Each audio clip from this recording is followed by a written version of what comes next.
RT admission 2026-27 तर सर्व पालकवर्गांनी ते लक्ष द्यायचे आहे की आता आपली मुदत काल संपलेली आहे आणि 8/5/2026 ही मुदत होती.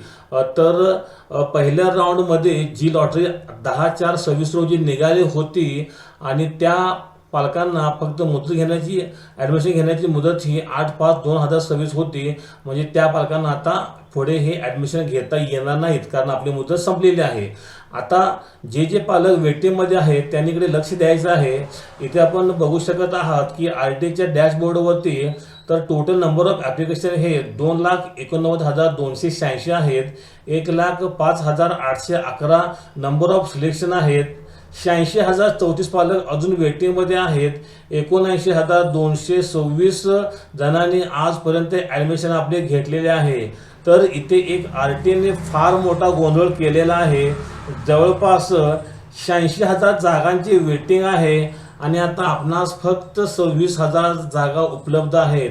म्हणजे 26,000 जागांसाठी 86,000 विद्यार्थी हे वेटिंगमध्ये आहेत. तर इथे आपण बघूया की RTने गोंधळ कसा केला आहे.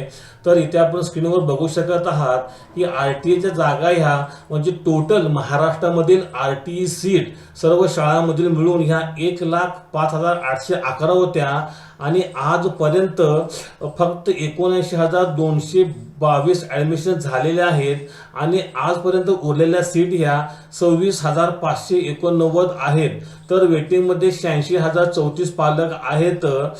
तर 86,034 पालकांना फक्त 26,589 जागा आहेत.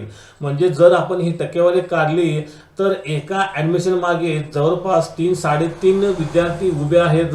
तर बरेचसे पालक कमेंट करत आहेत की RTचं हे खूप मोठा गोंधळ झालेला आहे, RT फेक आहे. तर पालकांनी आपण धीर सोडायचा नाही आहे. आपण फक्त आपला नंबर चेक करायचा आहे. आपला नंबर किती आहे मला ते कमेंटमध्ये कळवायचं आहे आणि आपल्या किती जागा शिल्लक आहेत RTच्या आणि त्यावर आपला नंबर लागणार का यावर लवकरात लवकर व्हिडिओ बनवण्यात येईल. फक्त मला आपण कमेंट करा आणि आपला रिप्लाय द्या. आपल्या जागा शिल्लक आहेत आणि त्यावर आपला नंबर किती आहे आणि तो आपला नंबर लागणार का याच्यासाठी लवकरात लवकर आज किंवा व्हिडिओ बनवण्यात येईल. तर जो RTने गोंधळ केलेला आहे हा गोंधळ सांगण्यासाठी मी हा एक व्हिडिओ केला होता. माझा हा व्हिडिओ आपणास कसा वाटला, आवडला असल्यास माझ्या चॅनलला शेअर करा, लाईक करा आणि सबस्क्राईब करा. धन्यवाद. थँक्यू.